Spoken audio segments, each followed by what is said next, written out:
বাংলাদেশের বিপ্লবী workers party সাধারণ সম্পাদক সাইফুল হক বলেছেন, গণ অভ্যুত্থানের মাধ্যমে গঠিত সরকারকে কোনোভাবেই পতিত আওয়ামী ফ্যাসিবাদী সরকারের ভূমিকায় দেখতে চায় না জনগণ। তিনি মনে করেন, অন্তর্বর্তী সরকারের সাম্প্রতিক নেওয়া পদক্ষেপ বৈষম্য বিরোধী গণ অভ্যুত্থানের চেতনার পরিপন্থী। মঙ্গলবার রাজধানীর সেগুনবাগিচায় সংহতি মিলনায়তনে সংবাদ সম্মেলনে সাইফুল হক এ কথা বলেন। তিনি বলেন, 5 মাস অতিবাহিত হলেও অন্তর্বর্তী সরকার রাজনৈতিক দল ও মানুষের নজিরবিহীন সমর্থনকে যথাযথভাবে কাজে লাগাতে পারেনি। তাদের প্রতি মানুষের আস্থার মর্যাদাও রাখতে পারেনি সরকার।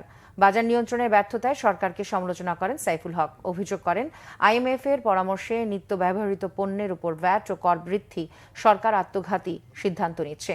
দ্রুত এই সিদ্ধান্ত থেকে সরে আসার আহ্বান জানান তিনি।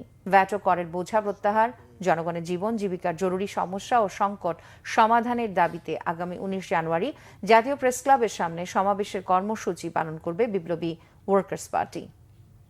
আমরা সমালোচনা করছি, কথা বলছি, তাদেরকে সাবধান করছি সরকার যেন পথ না হারায়। আমলাদের যে গণবিরোধী যে বুদ্ধি পরামর্শ, এই জায়গা থেকে সরকার যাতে বেরিয়ে আসেন, জন আকাঙ্ক্ষা বিবেচনার মধ্যে রেখে তারা সিদ্ধান্ত গ্রহণ করবেন এবং যে সমস্ত গণবিরোধী কিছু পদক্ষেপ সিদ্ধান্ত নেওয়া হয়েছে সেগুলো তারা প্রত্যাহার করবেন।